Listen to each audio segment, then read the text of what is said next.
परंतु त्याची पत्नी जी आहे ना, पत्नी अत्यंत क्रूर होती बा, क्रूर. म्हणून मी पहिल्यांदा तुम्हाला सांगितलं, पत्नी भेटणं सुद्धा भाग्यामध्ये लागतंय. चांगली पत्नी भेटणं म्हणजे सुद्धा भाग्यामध्ये लागत असतं. क्रूर, अतिशय अत्यंत क्रूर. म्हणजे कशी? तिचं नाव आहे धुंदोली. बरं का? धुमधुम करोती इति धुंदोली. धुमधुम म्हणजे कसं? स्ववाक्य स्थापिता नित्या, स्वतःचं वाक्य खरं करून दाखवणारी. तुम्हाला तर काही कळतच नाही. कोणाला म्हणायची? मालकाला म्हणायची. बरं का?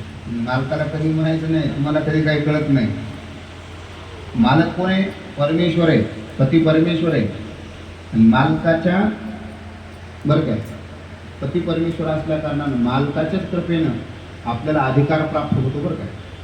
एकदा काय मालक निघून गेल्यानंतर काय अधिकार माणसाला राहतो का? काहीच राहत नाही. कोणी विचारत नसते मालक, कोणत्याच कामामध्ये नाही. सौभाग्य हे पती हा एक दागिना आहे. आणि म्हणून पतीचं उल्लंघन कधीच करायचं नाही. का तुम्हाला कथा माहिती आहे? पुढे येणारच आहेत कथा. आता पतीचं उल्लंघन जर केलं तर आपल्याला संकट प्राप्त होत असतात. बरं का? म्हणून पतीचं कोणत्याच गोष्टीमध्ये उल्लंघन करायचं नाही, कोणताच शब्द उल्लंघन करायचं नाही. तुम्हाला तर काही कळतच नाही, असं कधीच म्हणायचं नाही.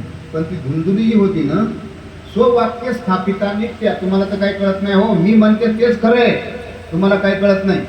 असं असताना मात्र सारखं ते धुंदुली नावाची पत्नी, तिचं एक वैशिष्ट्य होतं बा. ती जेवण झाल्यानंतर